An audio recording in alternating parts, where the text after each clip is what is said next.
C'est important de s'isoler, d'apprendre à se connaître. Moi, et je pense que justement, c'est le fait d'être seule et d'avoir eu cette capacité à un peu travailler sur moi et d'avoir eu mon fils aussi. Mais j'ai beaucoup appris à retourner vers les choses que j'aimais quand j'étais enfant, de faire des choses pour lesquelles j'étais vraiment passionnée, d'apprendre à connaître, là, je suis en train d'y travailler, mais aussi d'apprendre à connaître mon corps, connaître mes envies, etc. Et je pense que avant même de créer un business, de créer un projet, etc., la première chose qu'il faudrait que toute personne, femme, homme, apprenne à faire, c'est vraiment d'apprendre à se connaître.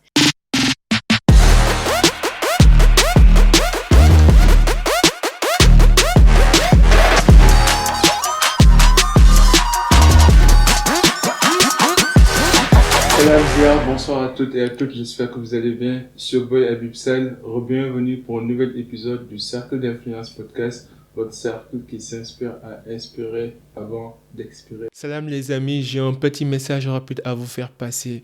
Comme vous savez, 90% de notre audience qui écoute et regarde le podcast ne sont pas abonnés à la chaîne YouTube.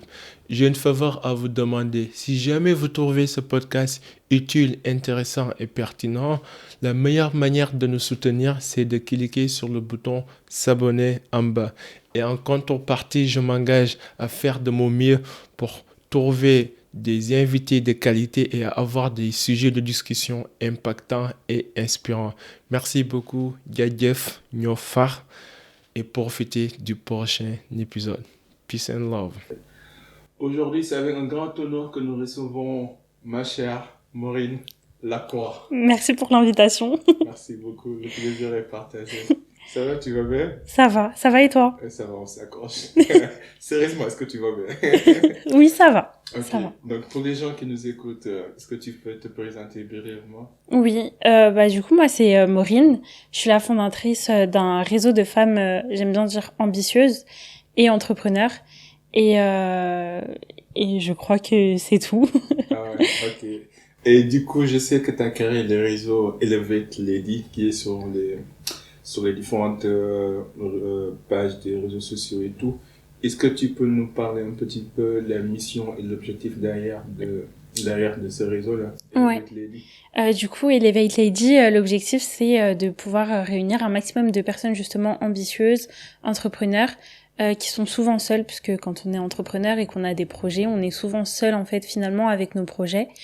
L'objectif, c'est de pouvoir les accompagner, c'est de pouvoir être là pour elles, de pouvoir leur apporter un maximum de valeur. Donc je fais venir des experts dans chaque domaine, que ça soit communication, vente, etc. Je fais des événements et des masterclass, donc des lives, etc. Avec des personnes qui pourront leur apporter un maximum pour leur quotidien finalement. Ah, super. Et je pense que normalement le réseau est plutôt orienté vers les femmes, quoi. C'est un réseau de femmes. C'est un réseau de femmes entrepreneurs, ouais. Ouais. Et quelles sont les expériences personnelles dans votre vie qui t'ont poussé à vouloir motiver, encourager et se lancer dans ce projet d'autonomisation des femmes, Women Empowerment? Ouais. Alors moi de base, quand j'ai quitté le lycée, la première chose que j'ai fait, c'est être photographe. Et je l'ai fait grâce du coup à mon ancien surveillant qui était très proche de ma famille et du coup de ma sœur aussi qui elle était danseuse à l'époque. Et du coup il nous a présenté un peu à son réseau et j'ai commencé à faire des photos pour de grandes personnes, en tout cas dans le monde de la musique que moi je considérais comme des grandes personnes comme Joey, Yalevis, etc.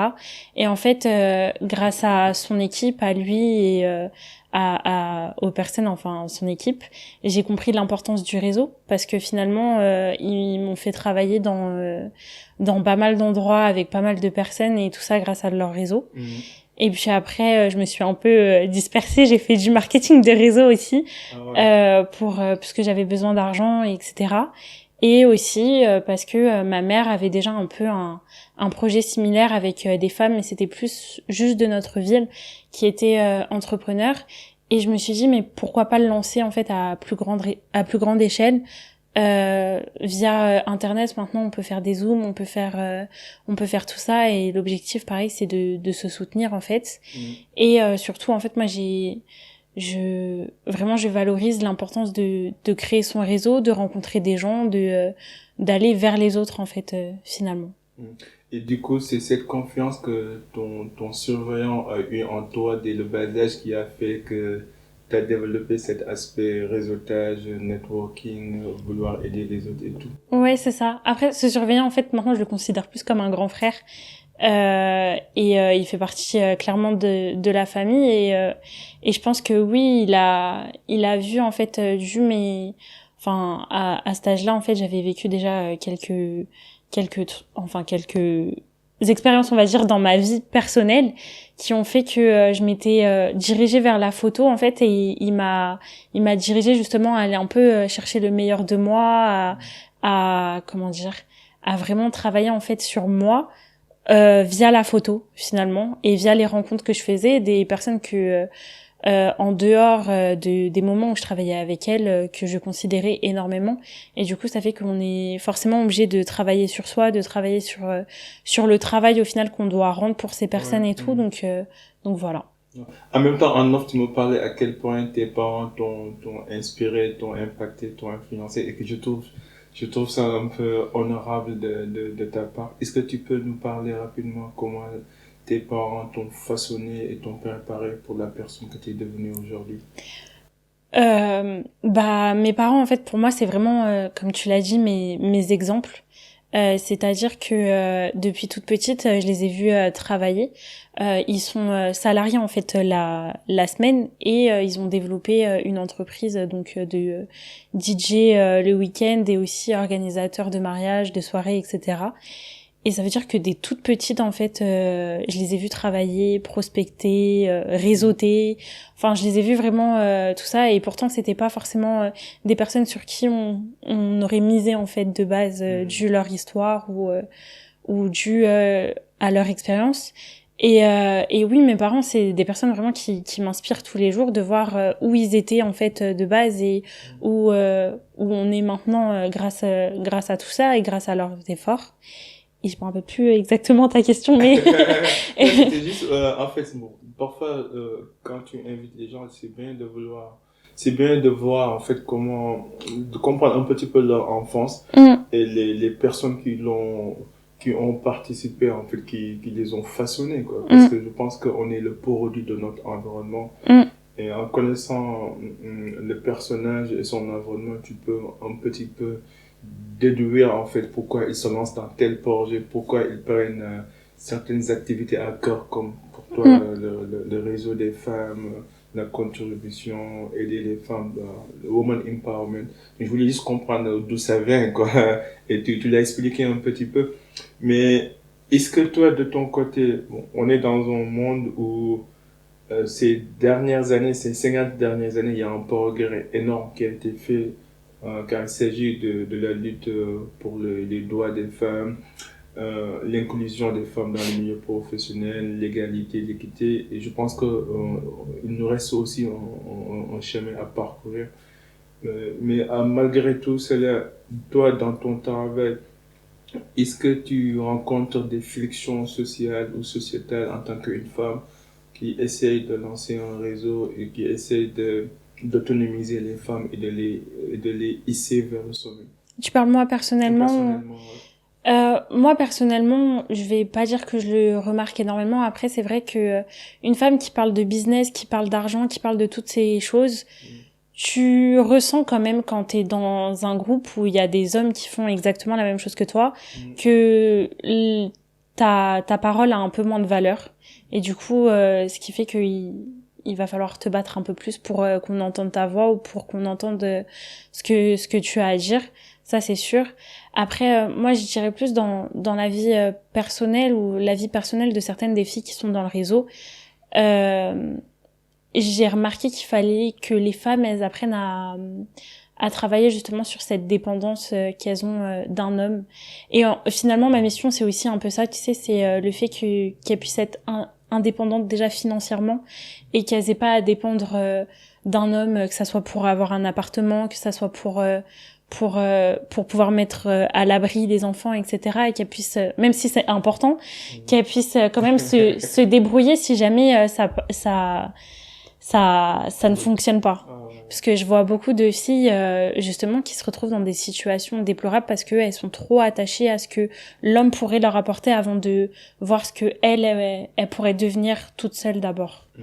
Ok, je comprends. Et du coup, tu penses que cette partie de cette vision des choses, de cette volonté d'être financièrement indépendante, autonome, ça émane un peu de ton expérience personnelle dont on a parlé tout à l'heure, non? Oui, oui, je pense que j'ai eu besoin de ça. Après, mes parents sont quand même s'ils se soutiennent énormément et que ça a été un couple, ils se sont pas séparés. Enfin, ils ont toujours été ensemble. Contrairement à d'autres personnes, maintenant ça va très vite d'avoir des parents divorcés, etc. Mais je pense que oui, ça va de mon expérience où comme je te disais, j'ai eu mon enfant et j'ai très vite cherché à l'âge de 19 ans être indépendante, avoir mon appartement, montrer à mon fils justement que il y avait quand même cet esprit de famille, lui et moi, même si le père il était pas là, mais de devoir me débrouiller très vite toute seule et de pas forcément avoir besoin d'hommes, parce que la plupart des femmes qui se retrouveraient en fait dans la situation dans laquelle je me suis trouvée, et je l'ai vu en fait autour de moi, des femmes qui d'un seul coup se retrouvaient seules, très vite elles allaient rechercher un autre homme avant même de se construire, tu vois. Et moi oui, bon après peut-être que je l'ai un peu trop pris à cœur, ou l'indépendance du coup elle était un peu trop forte, mais et je que comprends aussi, quoi. voilà. D'après ton expérience, je comprends. C'est ça, mais oui, je pense que c'est important de se construire, même en termes de mindset, etc. Si toi-même tu n'es pas construit, et que ça soit financièrement, que ça soit spirituellement, que ça soit enfin tous les aspects, tu peux pas te permettre d'aller vers quelqu'un d'autre pour aller construire quelque chose, tu vois.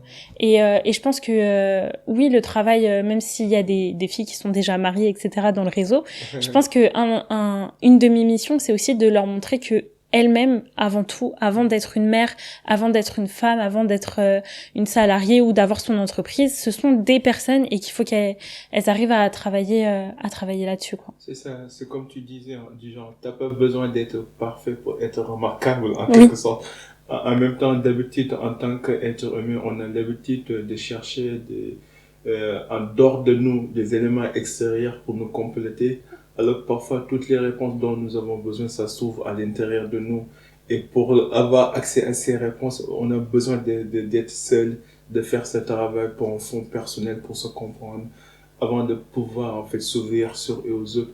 Et beaucoup de gens en fait ont raté cette étape-là d'introspection personnelle. D'où l'importance parfois de se mettre un petit peu à l'abri de tout ce qui se passe, et de se concentrer sur soi, de se reconstruire avant d'attaquer le monde, quoi. Et c'est super important. Et moi, comme tu me disais en off, j'aurais jamais deviné que t'es passé par tout ça, et ça se voit que ça t'a forgé, t'as beaucoup appris, et que t'es devenu plus mature grâce à ça, pour dire que chaque chose arrive pour une raison. Mais là, si tu devais donner des conseils ou des tips ou des leçons apprises à la suite de cette expérience personnelle avec les réseaux de femmes que tu en diriges, quels conseils donnerais-tu aux femmes, surtout aux jeunes femmes qui nous écoutent? Moi, je leur dirais de travailler sur elles, comme t'as dit, un peu s'isoler, même si la solitude, c'est dur, ça fait mal, hein. C'est dur. Au départ, c'est dur, mais c'est vrai que c'est important de s'isoler, d'apprendre à se connaître. Moi, et je pense que justement, c'est le fait d'être seule et d'avoir eu cette capacité à un peu travailler sur moi, et d'avoir eu mon fils aussi. Mais j'ai beaucoup appris à retourner vers les choses que j'aimais quand j'étais enfant, de faire des choses pour lesquelles j'étais vraiment passionnée, d'apprendre à connaître, là je suis en train d'y travailler, mais aussi d'apprendre à connaître mon corps, connaître mes envies, etc. Et je pense que avant même de créer un business, de créer un projet, etc., la première chose qu'il faudrait que toute personne, hein, femme, homme, apprenne à faire, c'est vraiment d'apprendre à se connaître, de connaître aussi ses limites. Et grâce à ça, elles pourront, je pense, aller très loin. Ouais. Et du coup, là, les réseaux Elevate Lady, vous êtes à peu près combien? On est 120, à peu près. De femmes? De femmes, ouais. Okay. Et comment ça se manifeste, vos activités, vos différentes activités? Qu'est-ce que vous faites concrètement? Alors, il y a plusieurs façons, en fait, on fait plusieurs choses. La première, en fait, ça va beaucoup être les lives, parce qu'il y a beaucoup de filles qui sont pas forcément en Île-de-France, et du coup que je peux pas voir, même si j'aimerais bien, qui sont dans les dom-toms ou des choses comme ça, ou il y en a aussi qui étaient en Italie, et maintenant à Bruxelles. Et du coup, c'est beaucoup des masterclass, des lives, etc. Soit des lives où elles vont du coup présenter un peu leur business, leur projet, etc. Où on va faire le bilan de nos objectifs. Ou alors, ça va être des lives où je fais venir des experts sur des thématiques bien spécifiques. Et là, je suis en train de plus en plus de développer du coup la partie événementielle. Où l'objectif, ça serait de faire un événement, en tout cas sur Paris, une fois par trimestre. Où pareil, je fais venir des intervenants qui les mettent vraiment dans une expérience particulière. Dans une expérience particulière. Et du coup, comment tu vois le projet sur le long terme? Là, tu m'as parlé d'événementiel, vous vous organisez, vous faites des lives et tout. Mais sur le long terme, parce que t'es encore jeune, hein, t'es encore jeune, comme on a parlé en off. Et je pense que c'est normal de commencer à stratégiser par rapport dans les prochaines années, comment on va évoluer, comment on va diversifier dans différentes activités. Je pense que quand on parle de woman empowerment, parfois aussi ça peut aller avec tout ce qui est association de lutte contre la violence aux femmes, conjugales, et ainsi de suite. Mais après, je donne pas des idées, hein, si tu fais ton projet comme tu veux. Mais sur le long terme, comment tu vois les choses? Moi, j'aimerais bien, comme je te disais aussi en off, pouvoir leur offrir quelque chose de 360, c'est-à-dire vraiment avoir un accompagnement qui leur permette de travailler leur mindset, de travailler leur business et qu'elles puissent vraiment en ressortir, que ça soit pour leur business ou pour elles, où elles ont vraiment pas tout gagné, mais en tout cas où elles ont vraiment énormément travaillé sur elles. Et après, oui, j'y réfléchis en plus avec une amie qui fait partie d'Elevate, qui elle justement est en train de créer une association de lutte contre la violence, mais aussi via le sport, etc., le fait de se sentir mieux dans sa peau. Et l'objectif, oui, ça serait de pouvoir aider un maximum ces femmes, on va dire, dans leur vie au quotidien. Parce que finalement, ce que les filles, j'essaie de les connaître aussi en perso. Donc ça veut dire qu'elles vont me parler de leurs histoires, etc. Et il y a beaucoup plus de filles qui traversent, et de personnes qui traversent des histoires, mais je vais pas dire horribles, mais vraiment des histoires très très poignantes, et qui sont obligées de se battre finalement tous les jours. Et moi, j'aimerais vraiment pouvoir les mettre dans des conditions où, peu importe en fait ce qui se passe autour d'elles, elles arrivent à être focus sur elles, sur leur mission et sur ce qu'elles peuvent apporter au monde. Ouais. Donc, Et c'est super important parce que ça me fait rappel, ça me fait remonter des souvenirs. Ça me rappelle, je sais pas si tu connaissais Hafiz. Il avait un podcast qui s'appelle The Roommate. Il est américain, quoi. Il vivait aux États-Unis et tout. Et son podcast, en fait, là, depuis 1 an et demi, il a arrêté de faire des podcasts. Mais avant, il faisait des podcasts dans le domaine de la masculinité où il donnait des conseils aux jeunes hommes, aux garçons sur comment en fait prendre leur vie en main. Et surtout, c'est surtout dans un monde où on parle de red pill, tu vois, il y a beaucoup de gens qui sont super un petit peu aigris envers les femmes pour des raisons diverses que je ne vais pas entrer dans les détails et qui ne sont pas du tout souvent justifiées et qui peuvent causer des sources de mécontentement envers la société de manière générale. Et du coup, l'objectif de Hafiz, c'était de vraiment faire sortir ces jeunes-là de cette colère non justifiée pour leur faire euh, euh, se lancer dans une quête de développement personnel et de réconciliation avec soi.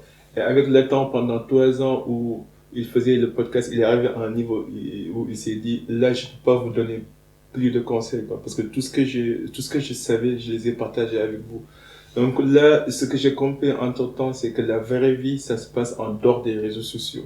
Je peux faire des contenus, je peux vous partager des conseils, mais si vous les pratiquez pas dans le monde réel, ça ne sert à rien. Et du coup, il a arrêté le podcast, il a arrêté le contenu, et là, il a créé ce qu'on appelle the Affluent Standard. Des gens, c'est un réseau d'hommes qui se réunissent une fois par mois quelque part pour aborder un sujet spécifique. Après, ils font du networking. Et entre-temps, certains qui sont célibataires peuvent se permettre de rencontrer d'autres filles, de se marier, mais vraiment quelque chose de positif, quoi. Et ça coïncide un peu, toi, de ce que tu veux, parce que je pense que la vraie vie, ça se passe en dehors des réseaux. Parfois, on peut se laisser, en fait, influencé par ce qu'on voit sur les réseaux, du genre l'Eldorado, la beauté, les highlights et tout. Mais la réalité est différente. Et le fait que tu aides ces femmes-là dans le monde réel et que vous vous rencontrez et que vous écoutez, je pense que c'est super intéressant. Parmi toutes les femmes que tu as déjà reçues, qui sont dans le réseau, quels sont les éléments en commun que ces femmes ont? Et toi, personnellement, j'imagine que tu as appris quelque chose de ces femmes-là. Qu'est-ce que tu as appris de ces femmes-là? En écoutant leur histoire et leurs différents backgrounds. De toujours continuer à se battre, je pense. Parce que les filles, j'ai fait venir par exemple en décembre quelqu'un qui était plus dans le développement personnel, etc. Et finalement, la plupart des filles dans le live vont parler de leur vie quand elles étaient petites et surtout de leur rapport aux hommes et du fait que on était entre 10 et 15 dans le live. Et je crois qu'il y en avait presque 12 ou 13 qui avaient été agressées sexuellement. Donc en fait, moi, ça m'a beaucoup choquée. Ouais, c'est ça. Et ça m'a beaucoup choquée. Et surtout, en fait, je me suis rendu compte à quel point elles étaient restées résilientes, qu'elles continuaient de rêver et qu'elles continuaient de se battre même aujourd'hui. Et du coup, je pense que leur point commun à toutes, c'est qu'elles ont pas lâché, qu'elles sont toujours autant déterminées, même si c'est dur et même si la vie, justement, comme on vient de le dire, elle refait surface, mais finalement, elle continue toutes à se battre et à se donner les moyens et surtout à passer à l'action. Parce que ce qui fait la différence entre les personnes, comme tu disais, les personnes qui vont quand même aller au-delà et avec les conseils qu'on va leur donner, etc., vont soit réussir ou soit échouer. Finalement, la différence, c'est le passage à l'action. Oui, et c'est ce qui est important. Et je pense que elle aussi, elle me le rappelle tous les jours, en fait, de finalement continuer de passer à l'action et de pas abandonner. Donc, voilà. C'est super. Et du coup, qu'est-ce que ton fils t'a appris? Mon fils, il m'a appris la vie. Il m'a appris à revivre. Et je vais sûrement être émotive parce que voilà, c'est mon fils, mais non, mon fils, il m'a appris la vie, il m'a appris à me battre, justement. Quand je l'ai eu, j'ai quand même continué les études, c'est-à-dire que j'ai passé un BTS, etc. Il m'a appris à m'organiser, il m'a appris à aimer, il m'a appris la vie. Il m'a appris la vie encore. Oui, c'est ça. C'est émotif, Et encore aujourd'hui, il m'apprend. Je suis content pour toi. Et encore aujourd'hui, il m'apprend énormément de choses. Finalement, c'est pas moi qui lui apprends les choses, c'est lui qui me les apprend au quotidien. Et je pense que ça, les parents, souvent, ils l'oublient. C'est ce que je disais à un homme. C'est pour ça que j'ai posé la question, c'est personnel. Je disais à un homme, j'ai hâte de devenir un bon mari et un bon père. Peut-être je commence à vieillir là, mais peut-être je commence à vieillir, mais je deviens de plus en plus émotif quand je sors et que je vois un père ou une maman jouer avec son fils ou sa fille. Je deviens émotif quand je dis, ah, ça, c'est la bénédiction de la vie. On est là pour ça. C'est super beau, quoi. C'est ça. Et puis moi, bon, pour l'instant, j'ai un enfant, mais j'espère que ça sera pas le seul. Et en plus de ça, je suis dans une famille où on est très famille. Et finalement, j'avais une arrière-grand-mère qui avait 7 enfants et je sais plus combien de petits-enfants elle avait et après combien d'arrière-petits-enfants elle avait. Mais vraiment, sur son mur, il y avait toutes nos photos et tout. Et en fait, je me suis dit, finalement, c'est ça que tu laisses. C'est ça que tu laisses, c'est l'empreinte et c'est le fait de pouvoir avoir un héritage, de pouvoir avoir des personnes que tu aimes et qui t'aiment, de pouvoir les inspirer au quotidien. Et ouais, non... Vraiment, le fait d'avoir des enfants, ça change la vie. Non, une petite histoire. Parce que je pense, il y a quelques mois, je suis allé à une date avec une femme.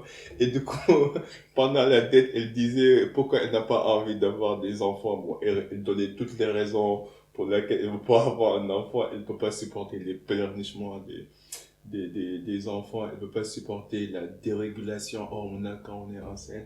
Mais elle donnait pas mal de raisons, en fait. Et moi, quand je l'écoutais, je me disais, mais t'es en train de louper, en fait, le vrai message derrière tout ça. Je pense qu'il y a certaines personnes qui pensent que la vie est faite pour ne pas souffrir du genre. Il y a des gens qui ne supportent aucune forme de souffrance. Alors que la vie, c'est de la souffrance. Mais le secret, c'est de trouver de la raison dans son souffrance. C'est de trouver du meaning, du genre, de la raison d'être dans ta souffrance.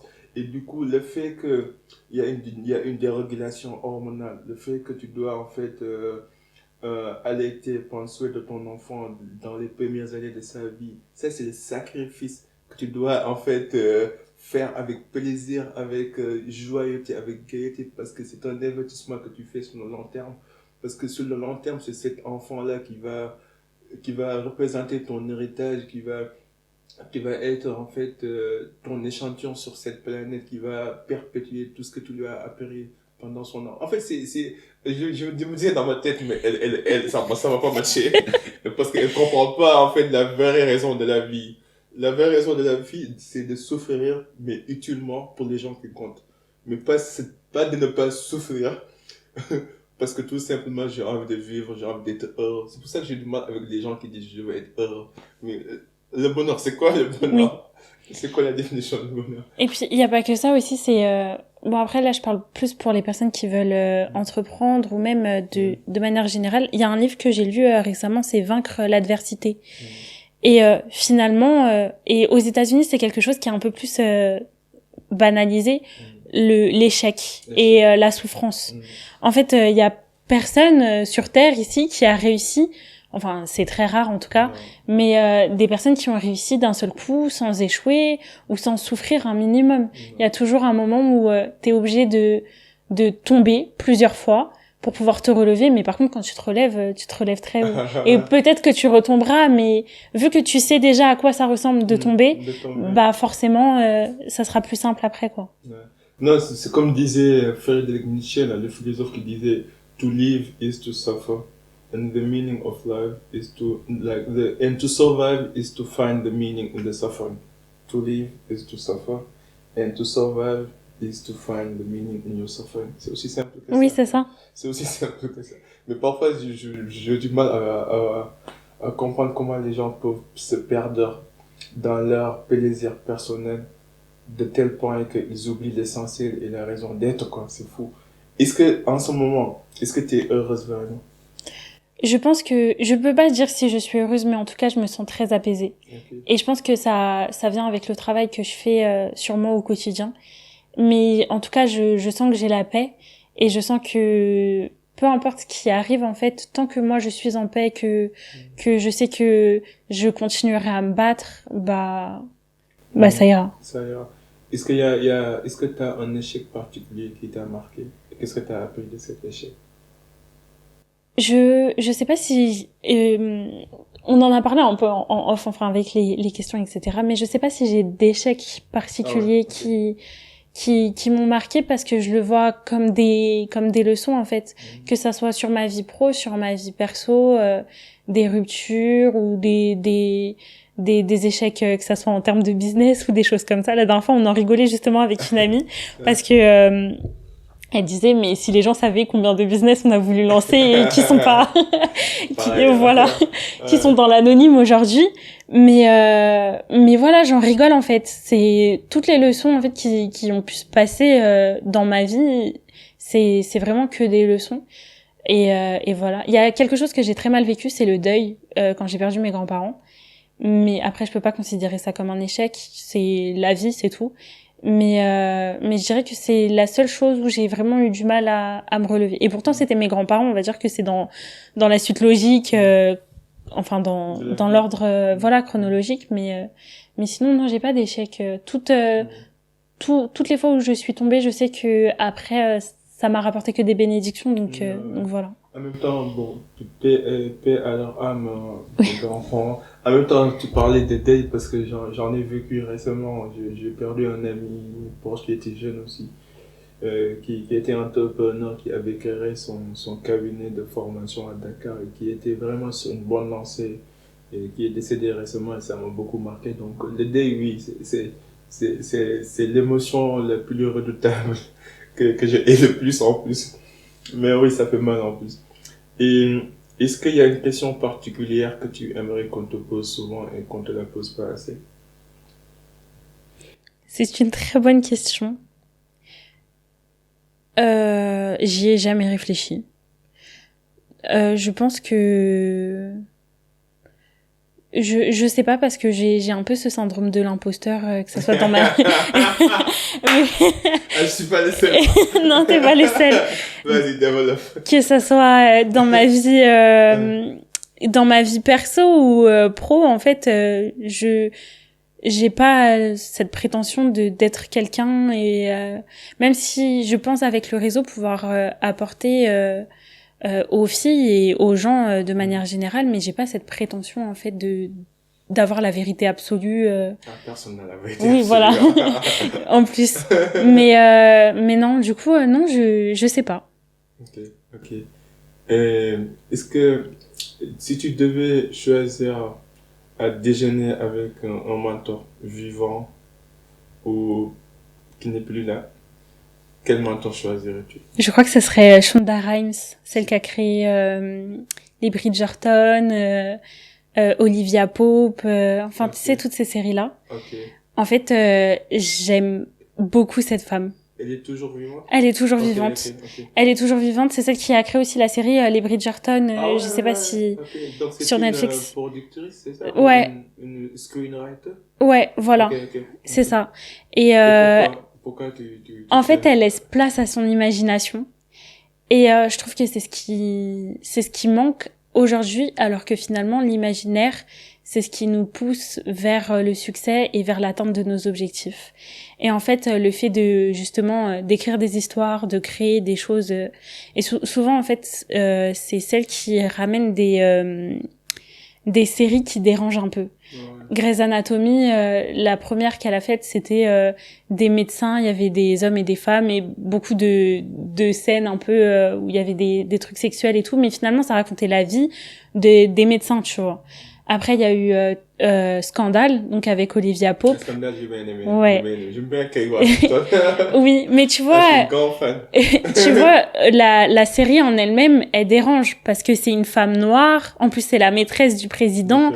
Donc, c'est vraiment des choses comme ça qui dérangent. Et moi, et Bridgerton aussi, c'est la même chose. Le fait d'avoir mis, je sais pas dans quel siècle on est exactement, mais je crois que c'est 18 ou 19e siècle, et d'avoir mis des personnes de toutes les couleurs et de la diversité. Ça a dérangé d'ailleurs. Il y a des personnes qui sont parties sur des plateaux TV pour dire à quel point. T'aimes tout ce qui dérange, quoi. Oui, c'est ça. Mais c'est ce qui fait évoluer. Ouais, je comprends aussi. C'est ce qui fait évoluer. Et finalement, nos enfants, ils ont plus de chances de se représenter dans des personnes comme ça que, enfin, je sais pas. Toi, peut-être c'est différent parce que t'étais à Dakar, mais nous, en France, on a beaucoup eu cette histoire très française, Napoléon, tout ça. Et moi, par exemple, Napoléon aux Antilles, c'est vraiment pas quelqu'un que on respecte, tu vois. Pareil aussi, hein. Donc, Elle a perdu pas mal de batailles non plus. donc, Mais bon, tu c'est pas moi qui l'ai dit. Donc tu vois, en fait, je trouve que cet imaginaire, au final, il permet aux enfants de se représenter. Même une femme dans Olivia Pope, toutes les femmes qui ont pu se représenter en étant vraiment cette femme forte, etc. Mais en même temps qui avait ses émotions, tu vois, bah je trouve que c'est important. Donc j'aimerais bien parler avec elle. Ouais, c'est super. En même temps, t'as raison. Je pense que l'imaginaire, parfois, on a tendance à oublier à quel point l'imaginaire est proche de la réalité. Le fait même, bon, il y a des psychologues qui disent le fait même de rêver de quelque chose, ça montre que sa probabilité d'existence est très élevée, quoi. Et du coup, c'est en imaginant qu'on arrive à casser l'école, quoi. Tu vois, un peu, et à faire avancer les choses. L'essentiel, c'est qu'il faut pas trop faire avancer les choses. Je pense que, bon, dans le monde actuel, il y a les droites et les gauches, et chacun essaie de tirer vers l'extrémisme. Et moi, je suis un peu contre l'extrémisme, quoi. Tu vois, moi, je veux vraiment, je suis un peu centriste dans le sens où, chacun doit avoir l'opportunité de vivre sa vie, de croire à ses principes et ses valeurs sans pour autant empiétiner sur les valeurs des uns et des autres. Et ça, c'est super important. Mais je connaissais pas que c'est elle qui avait écrit toutes ces séries-là. C'est super. Je vais me renseigner sur elle sur ses discours. Ces discours, ils sont incroyables. D'ailleurs, c'est un peu elle qui m'a inspirée par rapport à la vision que j'avais avec mon fils. Je culpabilisais beaucoup du fait justement d'aller sur des shootings, etc. Et en fait, dans un de ses discours, elle explique qu'elle veut que ses filles la voient travailler, aller sur des plateaux, etc. Parce que au moins, elles pourront s'inspirer et elles pourront savoir pourquoi maman n'est pas là. Et c'est super important. C'est super important. Qu'est-ce qui t'empêche de dormir ces temps-ci? Tu vois, je sais, je pose des questions difficiles, mais ce qui m'empêche, j'ai plusieurs raisons. Déjà, j'ai, comme on l'a dit tout à l'heure, un peu ce syndrome de l'imposteur où j'aimerais offrir quelque chose un peu de nouveau aux filles et du coup, j'y pense énormément et surtout, je veux que ça soit très qualitatif. Donc je fais beaucoup de recherches où je me prends beaucoup la tête sur comment l'offrir aux filles. Et après je pense aussi que ça serait justement en fait cette même raison me bloque et parfois le fait d'avancer ou de tourner de nouvelles pages dans ta vie, c'est ce qui ramène un peu la peur.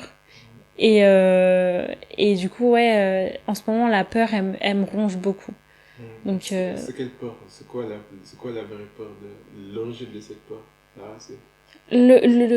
De pas, je vais pas dire de pas être à la hauteur parce que je sens que, et je le sens de plus en plus que ma mission, elle a de plus en plus un sens et que je sens que je peux aider.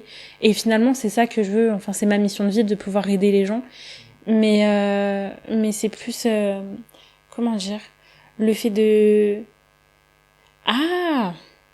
tu vois, la plupart des personnes sur Instagram et sur les réseaux sociaux, de manière générale, quand ils vendent quelque chose ou quand ils se vendent eux-mêmes le personal branding, moi j'ai peur de pas être cette arnaqueuse, mais en tout cas je veux pas être un gourou, quoi. Et je veux pouvoir apporter des choses que je connais vraiment, que j'ai bien étudiées, ou si quelqu'un me pose une question, vraiment, je pourrais lui répondre comme il faut, tu vois. Et je veux pas ne pas apporter assez de valeur, je veux vraiment que la personne, elle en ressorte plus grande et qu'elle puisse en faire quelque chose avec ce que j'ai pu lui donner, donc voilà.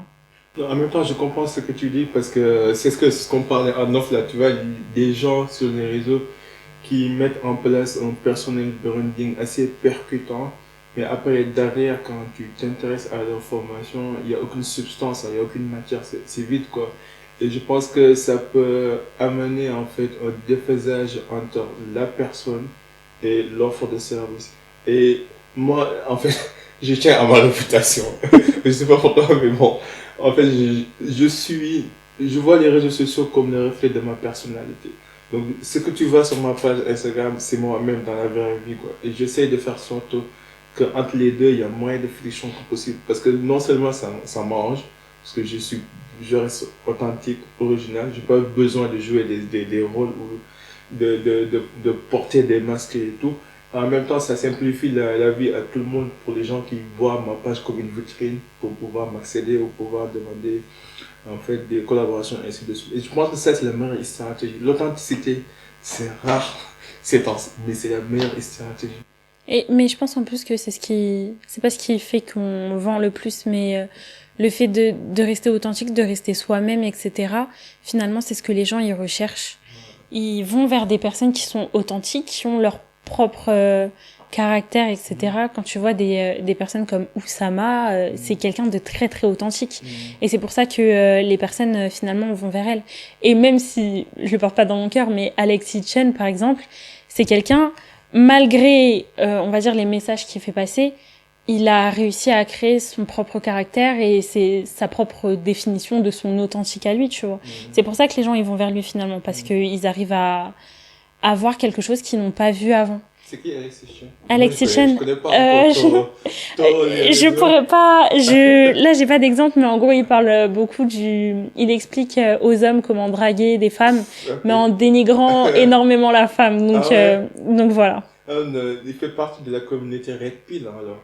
Oui, oui, ouais. Bon, il y a Red Pill, il y a Black Pill, il y a Blue Pill. Red Pill, ce sont les hommes qui font qui se disent maîtriser les dynamiques relationnelles et qui essayent en fait d'utiliser les techniques pour un peu avoir ce qu'elles veulent. ce qu'ils veulent des femmes sans pour autant, en fait, investir quoi que ce soit derrière, quoi. Mais ça, je pense que c'est un message un peu réducteur, en fait. Personnellement, les Red Pill, ils ont tendance à prendre la femme comme un objet sexuel, alors que la femme, c'est plus que ça. En fait, toi, t'es pas forcément défini par ton sexe, par le fait que tu sois une femme. Mm. Tu t'es entrepreneur, t'es une maman, tu fais des activités, ainsi de suite. Donc, le fait de vouloir réduire toutes les femmes à des objets et que nous, les hommes, on peut se permettre de maîtriser certaines techniques, certains styles de drap pour les amadouer, pour les avoir, ça n'a aucun sens pour moi. En fait. Déjà, si, je ne suis pas une femme, mais si c'était une femme et que je suis intéressé par un homme, je cherchais un homme authentique, original, qui cherche pas à jouer des tours, quoi, moi personnellement. Oui, mais après c'est réducteur autant pour la femme que pour l'homme. Que pour l'homme aussi, ouais. Parce que finalement, un homme n'est pas forcément que dans cet esprit de chasse ou de conquête. En fait, il a peut-être d'autres choses à proposer à la femme. Ouais. Et du coup, ouais, je pense que le concept est autant réducteur pour l'un que pour l'autre. Ouais. Mais bon, chacun peut faire ce qu'il veut. Moi, je ne juge pas, je ne connais Moi non pas plus. de toute façon. Et dernière question, c'est quelle influence aimerais-tu laisser dans ce monde? Alors, j'aimerais laisser beaucoup de choses dans ce monde. En fait, j'aimerais pouvoir montrer que en dehors justement de toute cette vie un peu virtuelle, la proximité avec l'homme, le fait de rester authentique, de rester vrai, d'avoir des valeurs, elle est beaucoup plus importante que ce qu'on peut montrer sur les réseaux ou que ce qu'on peut montrer, enfin, ce dont on a envie de montrer. Et maintenant, je trouve que, on le disait tout à l'heure, par exemple, tu sais, les gens, ils sont de plus en plus matérialistes, etc. Ils sont moins dans le fait de connaître ou d'avoir des valeurs. Et ça, moi, ça m'effraie énormément. Et ça m'effraie aussi pour mon fils et pour peut-être mes futurs petits-enfants, tu vois. Genre, qui n'ait plus, pas de valeur, mais que, en fait, le fait d'avoir des valeurs, ça soit minimisé. Alors que... D'accord. Alors... Surtout dans l'Occident. Oui. Je ne sais pas encore comme ça chez nous en Afrique, mais dans l'Occident, oui. Je trouve que ne serait-ce qu'avoir des principes et des valeurs universelles sont parfois minimisés, quoi. Le respect, l'intégrité, même le fait de vouloir donner sa place quand tu es dans le transport public à une femme âgée ou enceinte, les gens te regardent comme si c'est bizarre. Alors que ça, c'est censé être un principe universel. Ouais. Mais par contre, c'est un truc qui n'a pas changé, je trouve que ça commence un petit peu à changer, mais c'est vrai qu'aux Antilles aussi, ils ont pas encore ce côté pas de fake, mais enfin ils restent authentiques en fait, authentique avec des valeurs. Tu respectes ton aîné, tu aimes ton prochain, enfin vraiment tu fais le bien autour de toi, même si du coup c'est les Antilles, en tout cas la Guadeloupe c'est un peu plus petit, donc ça veut dire que il y a un peu ce côté où tout le monde se connaît, etc. Ça va très vite de parler, mais finalement, eux, je trouve qu'ils restent beaucoup dans l'authenticité, tu vois. Et je pense, en Afrique, je suis partie qu'une seule fois et je suis partie au Maroc il y a pas très longtemps. Du coup, je pourrais pas te dire, mais je trouve que ça se ressent un peu plus, rien que quand tu vois des images de la Cannes, etc. Ça se voit qu'ils sont un peu plus authentiques, qu'ils restent eux-mêmes sur leurs traditions et sur des valeurs qu'il y a plus trop ici. Non, mais t'as raison. En tout cas, ce film en honneur, j'ai beaucoup préféré. Franchement, t'as vu? C'est pour ça que je préfère... c'est pour ça que j'ai fait ce podcast, parce que c'est un peu égocentrique et selfish de ma part, parce que j'arrive à avoir des gens qui me racontent leur histoire, qui me donnent des conseils, des outils. Donc j'apprends gratuitement. T'en apportes aussi, je pense, beaucoup aux gens. Tu vois. Et du coup, franchement, j'aurais jamais deviné ton histoire juste en se limitant sur les réseaux, sur ta page Instagram. C'est pour ça que c'est ce que je dis tout le temps aux gens, quoi. Faut s'ouvrir sur eux, aux autres, faut avoir de la conversation, faut parler avec les gens, faut être intéressé au lieu de jouer l'intéressant, parce que l'intéressant, ça sert à rien, quoi. Moi, les gens parfois me demandent comment tu fais pour poser des questions. En fait, la base est simple. Je suis intéressé, c'est tout. Et quand tu t'intéresses, tu écoutes activement, tu poses des questions, tu rebondis sur la réponse de l'invité, et parce que tu as vraiment envie d'apprendre, quoi. C'est pas du fake, c'est de l'authentique. J'apprends, et c'est super. Et je suis content pour tout ce que tu fais en tant qu'une femme. Je t'ai pas dit, mais j'ai trois sœurs. J'ai une grande sœur et deux petites sœurs. Donc j'ai grandi entouré par des femmes. Ma mère est ma meilleure amie, donc je suis team femme tous les jours, quoi. Et du coup, je te souhaite que le meilleur au monde. Merci. Continue de faire ce que tu fais. Et si on peut être utile, n'hésite pas, moi je suis là. C'est vrai que je suis encore nouveau à Paris, je prends mes repères, mais bon, si je peux être utile, n'hésite pas. Et pour les gens qui nous écoutent, comment ils pourront entrer en contact avec toi? Et si tu as un dernier mot, n'hésite pas aussi.